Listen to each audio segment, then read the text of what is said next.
All right, everyone. Hello. My name is Billy Dees, and welcome to the podcast. I am absolutely thrilled that you are here. If this is your first time here, just to let you know, the Billy Dees Podcast is primarily an interview and a commentary podcast. Today, we are going to be talking about audio. And even if you are not an audio enthusiast, please hang around because I'm going to tell you why it is relevant. You can find the Billy Dees Podcast pretty much anywhere podcasts are found. And we also want to shout out to our good friends over at Goodpods. And if you haven't yet, do check out that podcast app. It's a great place to find and be a part of the listening community regarding podcasts.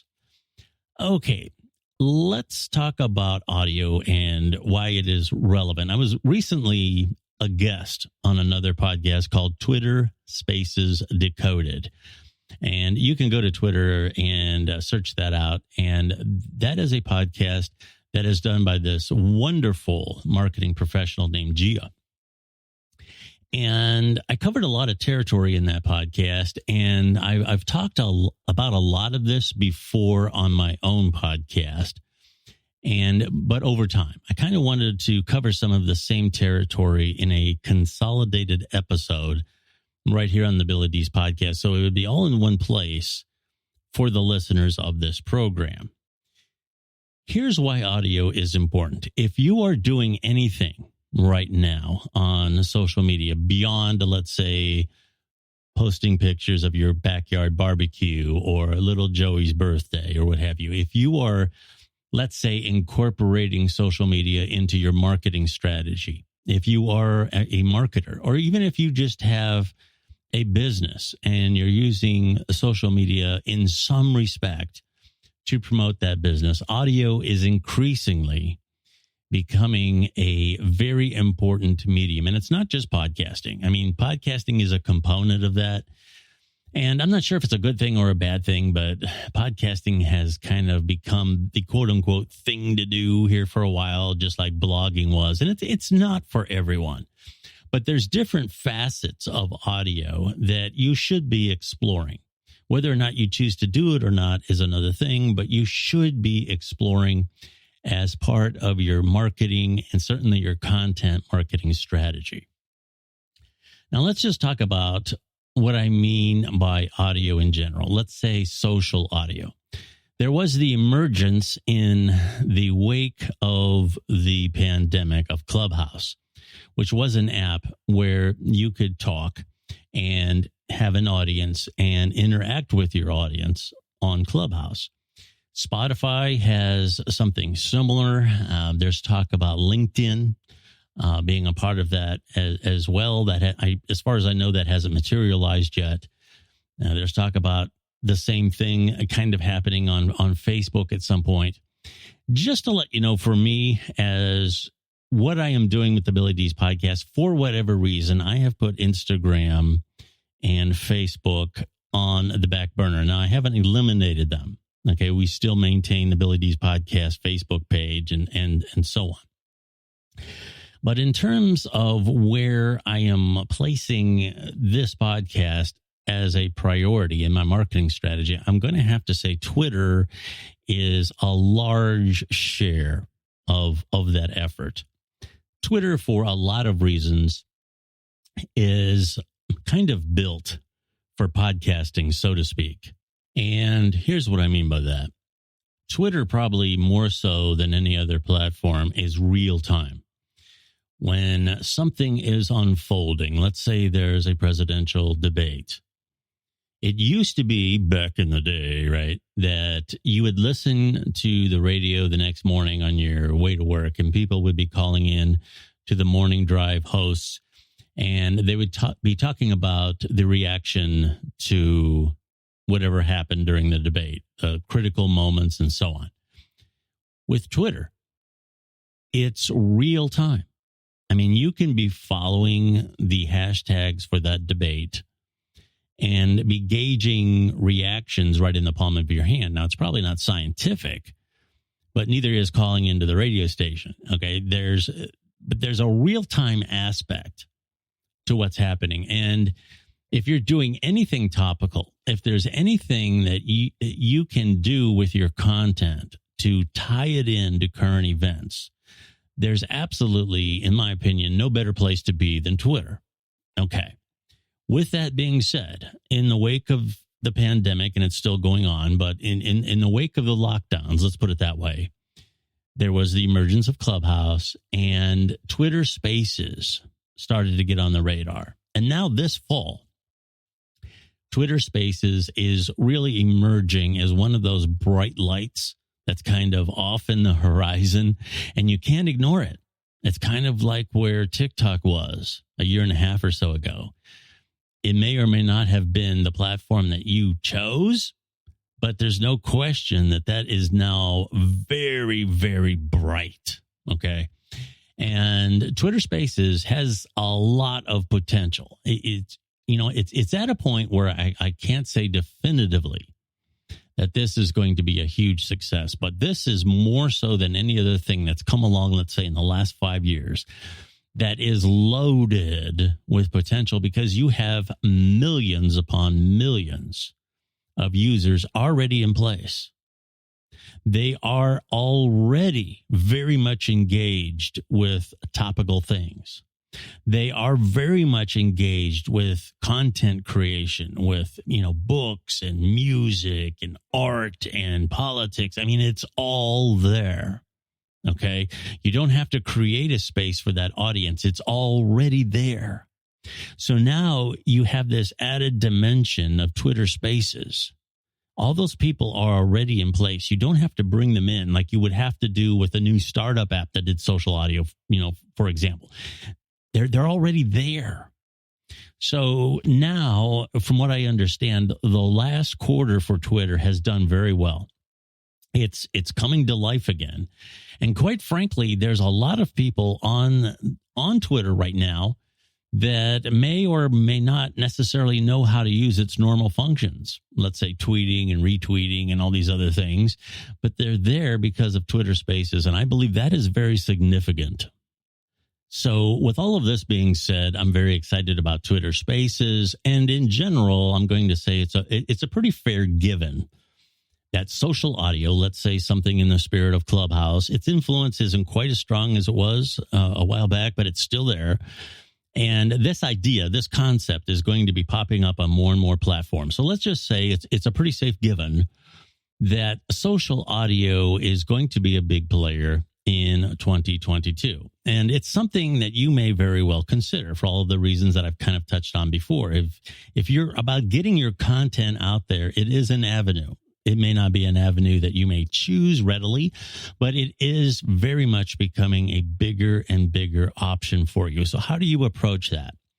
What I'm going to talk about today is kind of audio content, and it's not necessarily what I may be known for in terms of radio and professional voiceovers and things like that. That's kind of a different category as well. What we are talking about here is more of social audio. And a lot of the principles that I believe in terms of audio production also apply to social audio. And I'm going to try and cover some of those. And one of the first things is content matters. Okay. And that applies to any type of content you are creating. That's a very important concept, but it applies here and it's worth talking about. You have to bring content that has value. I do not like any type of content that sounds like an infomercial, talking about all your services and how wonderful you are. People want to hear concepts. They want to hear information that has an intrinsic value. It is objective. And when they recognize that you are providing that, that will build a bridge of trust between you and your audience. And you won't need to sell them on it. They'll cross that bridge on their own.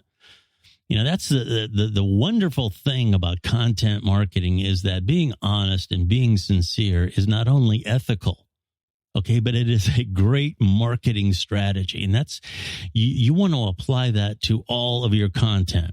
But in the way you present it, it is different when it's audio only, okay?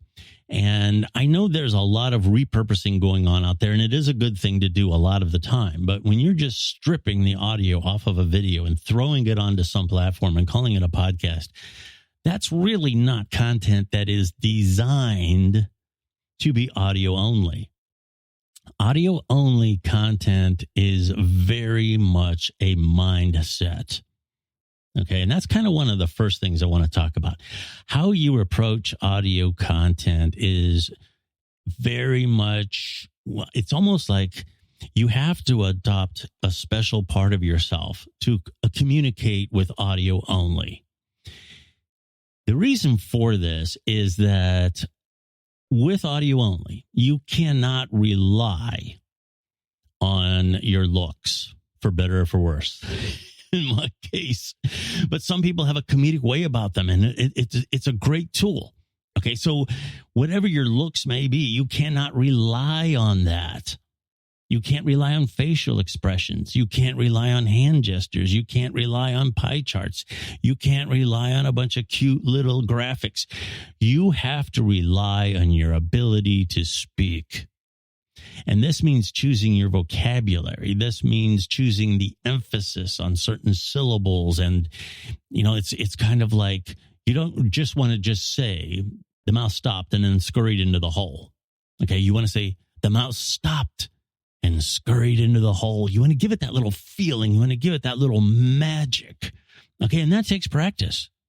Okay, it very much takes practice to understand that your voice is traveling an inch or two, going into a microphone and right into someone's ear. I believe you don't have that kind of intimacy with video. The camera is several feet away. You're using a lavalier microphone or a boom microphone or the microphone that's in the camera.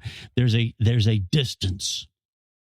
Okay, with audio, you have that magic of kind of leaning over to someone next to you and talking to them. And it's a very intimate form, if that's a good way of putting it, of communication. So you definitely want to adopt that mindset that words and how you say them is very important. Okay. There should be a certain energy that you bring to the way you speak. I don't know that reading a laundry list of talking points is the way to go. You very much want to, like I said, you're talking to another person sitting next to you. You're talking right into their ear. So you want to have this attitude that when you're speaking on audio only platforms, that you're speaking to one person. And you're trying to make an impact on them. You're trying to give them value in whatever it is that you are talking about. You want to give them value. You want to give them honesty. The second thing that I want to point out is that with video, here getting back to that analogy, when you set up a video recorder, you have a camera in front of you. And you want to make sure the lighting is right. You want to make sure your tie is straight. You want to make sure your hair is combed. These are all things that you have to do to cultivate a professional image or whatever image that you are going for. You have to convey that visually. Well, the same goes with audio, and a lot of people don't really appreciate that. Posture, for one thing, is very important. Now, if you're doing a long segment, it may not be possible to stand the whole time. I've done a lot of voiceovers in radio stations, and usually they will have you stand up. There's a little place that you stand, and there's a microphone set up there. Standing really opens up your chest, your shoulders, and it gives you a broader range of movement, which you have to understand. Speaking is more than just your mouth. And the other thing that I would say in regard to posture, you want to sit up straight, just like you were told in school, sit up straight. And you want to be very aware of your diaphragm. And that is the area that is right below your breastbone. And the reason you want to be aware of that is where your breath comes from. That's where the air comes up through your lungs, through your windpipe, through your vocal cords and out your mouth. And you want to have that very rich, breathy, throaty sound. You don't want to talk through your nose. And, that is a bad habit. That is something that, I make a conscious effort not to sound nasally. And a lot of people can fall into that. Interestingly, I was once told that one of the things that British people do when they want to imitate Americans is they adopt that. We kind of have that nasally tone. And for voiceovers and for audio content, you don't want to sound like you have a cold. Okay, you want your voice to be very rich. Here again, talking to someone sitting right next to you, talking into their ear, you don't want to sound nasally. You don't want to sound, for lack of a better word, sick. You want to sound, very positive and very self-assured. And this physical posture, this concentration on the action of speaking will give more purpose to your words. You won't just be rattling off a bunch of talking points. You will speak with a certain confidence. There will be a purpose and flow to your words. And kind of the third thing that is related to the first two is in terms of your tech. For social audio, I'm going to say that you don't need to go out and spend a lot of money. As a matter of fact, there's probably nothing wrong with using your phone. In the last interview that I was on Twitter Spaces, I simply just used my smartphone. And here again, there are some little things that you can do in terms of your preparation, just like you do for video, that will help you. And one of the things that I did was I set up my phone in a little tripod, and I placed it, in the area that I would normally place a microphone. And one of the things that I really like about doing that is your voice will be consistently in the same place in relation to the microphone that's in your phone. Okay. And I really like something called the proximity effect. And you can Google that if you like. There's some different aspects to it. But one of the things I like is just what it sounds. It sounds like you're close. Okay. And that's not the same as speaking into a microphone that's in the center of a table and then somehow playing with your software to take out the background noise. It's different. It's different when you have that close proximity effect. And here again, it makes what you are saying more real. It sounds like you are right next to the person. I keep coming back to that. That is so important. And setting up that little bit of a recording or broadcast studio just with your smartphone can make all the difference. And then, of course, you want to sit up straight and have some really good talking points and speak with a lot of purpose. Now, moving into something like Twitter Spaces, how does that format work?